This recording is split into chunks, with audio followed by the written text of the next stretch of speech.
आज पौष कृष्ण अष्टमी परमपूज्य सद्गुरू योगीराज श्री वामनरावजी गुळवणी महाराजांची पुण्यतिथी। श्री सद्गुरू चरणी सादर साष्टांग दंडवत।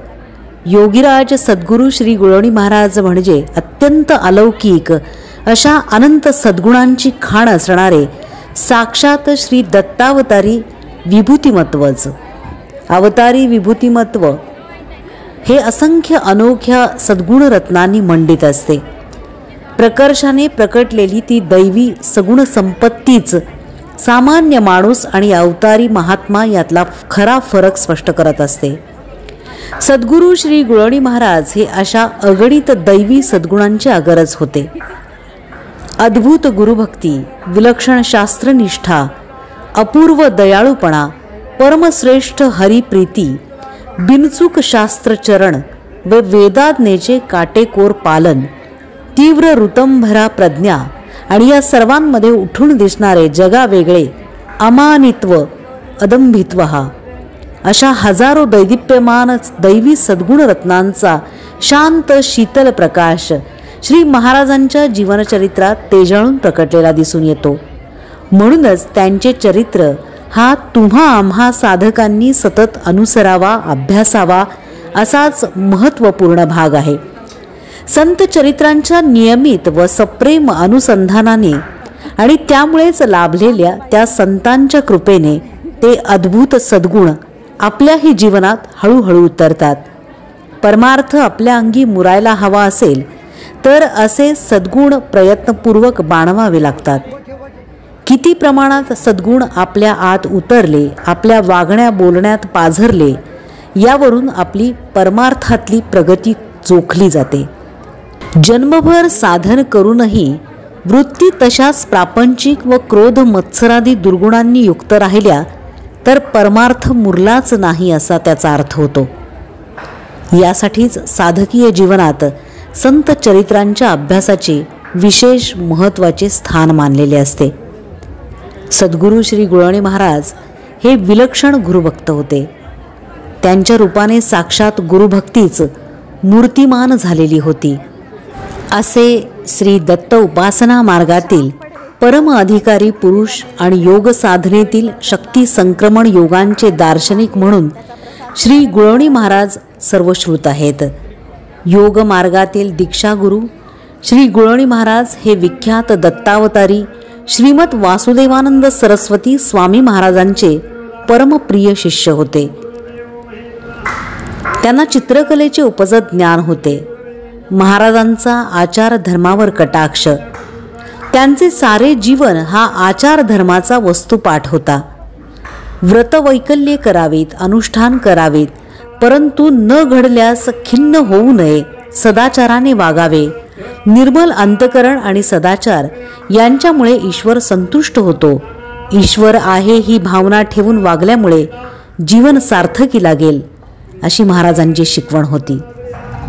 मार्गशीर्ष वद्य गुरुवारच्या दिवशी 23 डिसेंबर 1886 साली महाराजांचा जन्म झाला, तर पौष वद्य 15 जानेवारी 1974 महाराज दत्तचरणी विलीन झाले। अशा परमपूज्य गुळवणी महाराजांना नतमस्तक।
आपका नाम बताइए। मेरा नाम है डॉक्टर अजय सिंह।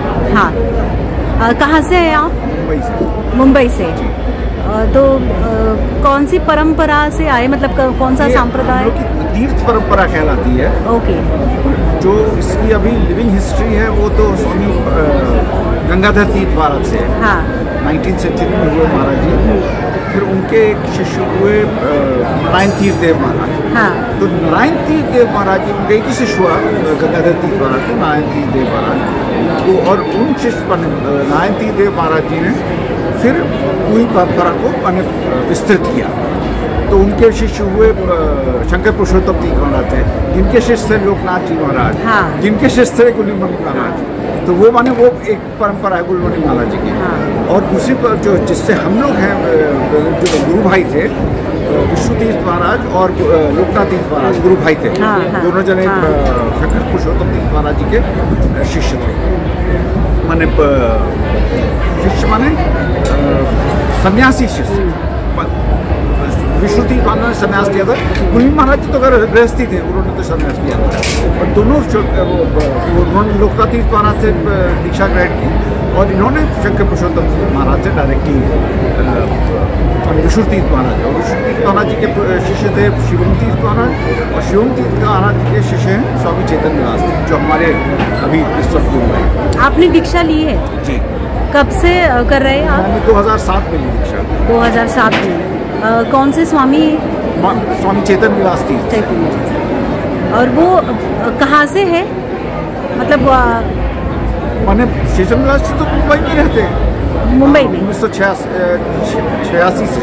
हाँ हाँ। तो अभी यहाँ मतलब बारसी में कब से आए हैं आप? अब मेरे को तो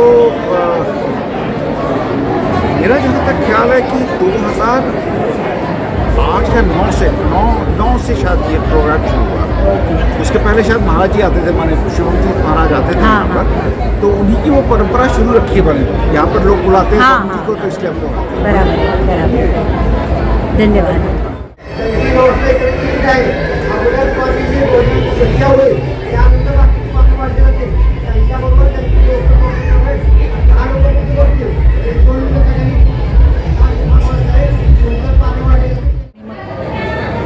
नमस्कार. मी मुकुंदराज कुलकर्णी. इथं नुकताच परमपूज्य गुरुवाणी महाराजांचा पुण्यतिथी उत्सव संपन्न झाला.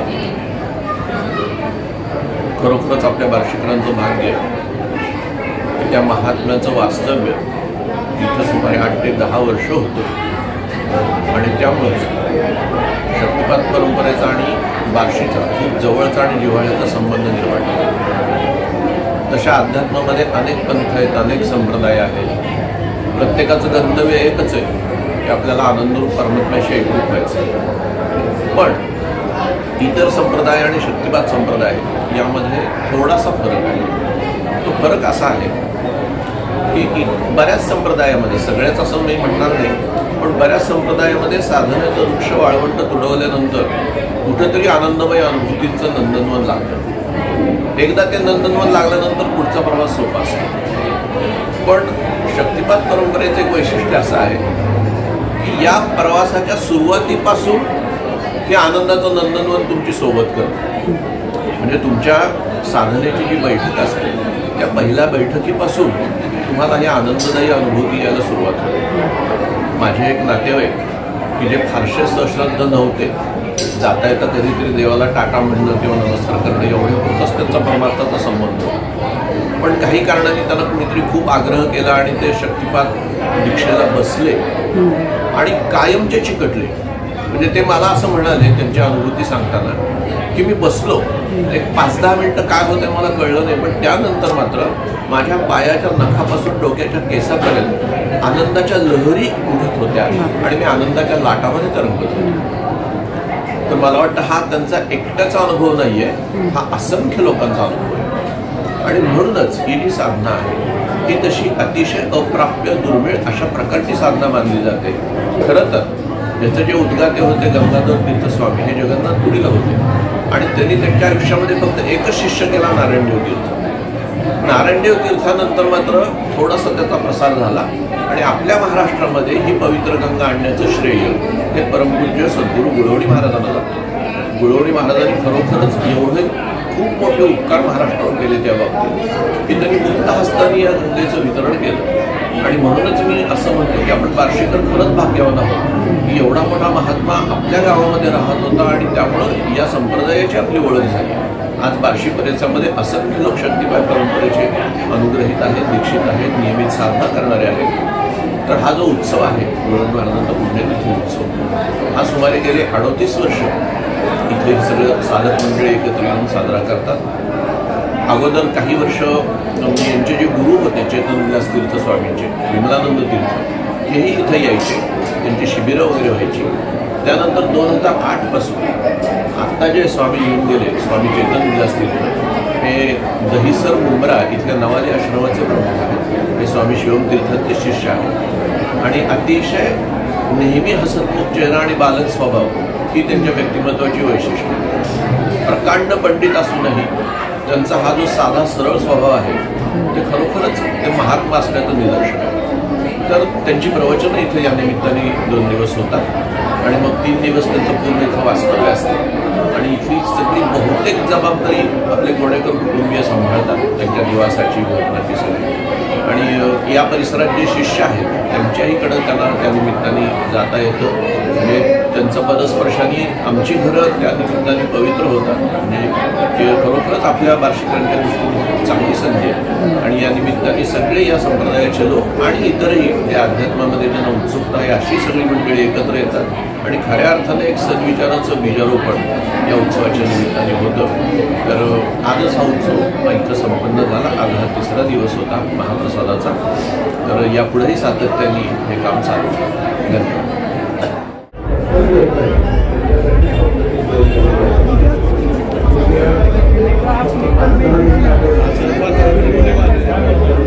मग काय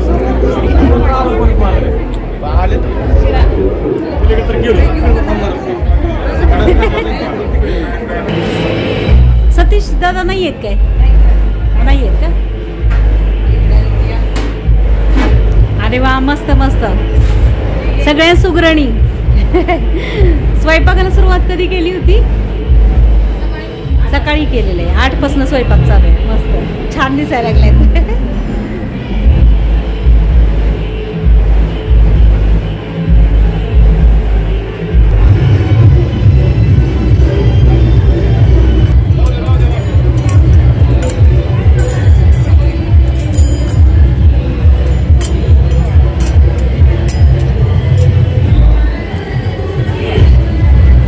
नाव सांगा. हां, मी रमण बालाजी गोणेकर. या ठिकाणी आज 51वी पुण्यतिथी आपण गुळवणे महाराजांची करतो आहोत, साजरी करतो आहोत. श्री परमपूज्य योगीराज गुळवणे महाराज यांच्याकडून बार्शीमध्ये शक्तिपात दीक्षांचा प्रसार किंवा महाराष्ट्रात निर्माण झालेला. आपण हा उत्सव साधारणपणे 1985 सालापासून बार्शीत करत आहोत. प्रथमतः भगवंत मंदिर, त्याच्यानंतर कोकणे मंगल कार्यालय, त्याच्यानंतर प्लाझा आणि त्याच्यानंतर आपटे मेडिकलच्या समोर जे वामन निवास बांधलेला आहे काळेंनी, त्या ठिकाणी आणि तिथून पुन्हा आता या ठिकाणी असा हा उपक्रम आपला सुरू आहे.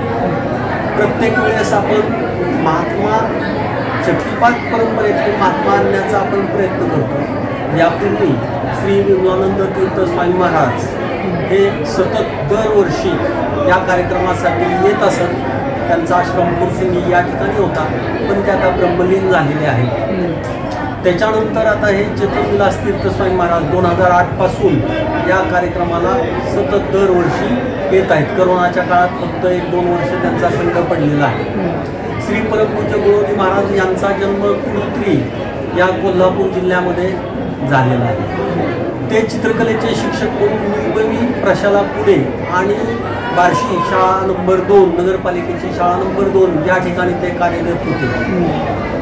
त्यांना शक्तिपात दीक्षा किंवा कुंडलिनी जागृत होते हे योग मार्गाने होते असं त्यांना समजल्यामुळे ते होशंगाबाद या ठिकाणी मार्ग काढत काढत त्या ठिकाणी गेले. त्या ठिकाणी त्यांचा परिवार मित्रवर्ग जमा झाला आणि ते योग करू लागले. परंतु एक वकील होते, ते महाराष्ट्रातलेच होते, त्यांनी असं त्यांच्या वाचनात आलं की कुंडलिनी शक्ती ही गुरूंकडून जागृत केली जाते. मग त्या पद्धतीने तिथे बंगाली बरेचसे नर्मदे काठी होशंगाबादला बरेचसे संन्यासी वगैरे असल्यामुळे तो शोध मोहीम सुरू झाली. त्या वकिलांचं घर त्याच ठिकाणी होशंगाबादमध्ये असल्यामुळे एकदा एक संन्यासी बालक त्यांच्या ठिकाणी भिक्षांदेही म्हणून आले आणि आल्यानंतर मग त्यांनी चौकशीला सुरुवात केली. हे बंगाली आहेत म्हणल्यानंतर असं आहे का, असं आहे का, कुंडलिनी शक्ती जागृत होते? तर ते म्हणले मीच करू शकतो, म्हणजे कुंडलिनी शक्ती जागृत मी करू शकतो, पण विश्वास बसेना.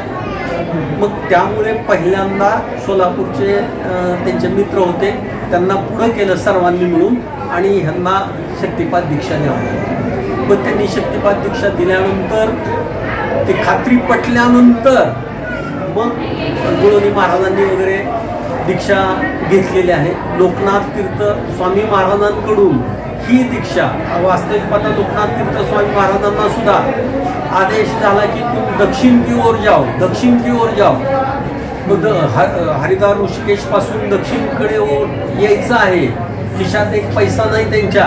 मग काय केलं त्यांनी की सुरुवातीला रेल्वे स्टेशनवर आल्यानंतर एका तिथल्या गृहस्थांनी होशंगाबादपर्यंत जाणारी रेल्वे होती म्हणून तिथपर्यंत तिकीट काढून दिलं होतं. योगायोग कसा, त्यांची गाठ तिथे पडायची होती म्हणून त्या ठिकाणी त्यांनी होशंगाबादपर्यंत तिकीट काढून दिलं होतं. इकडून गुळवणे महाराज गेले होते आणि तो योग झाला आणि शक्तिपात दीक्षा त्यांना मिळाली आणि गुरूंनी त्यांना अधिकार दिला गुळवणे महाराजांना की तुम्ही आता इथून पुढे शक्तिपात दीक्षा द्या.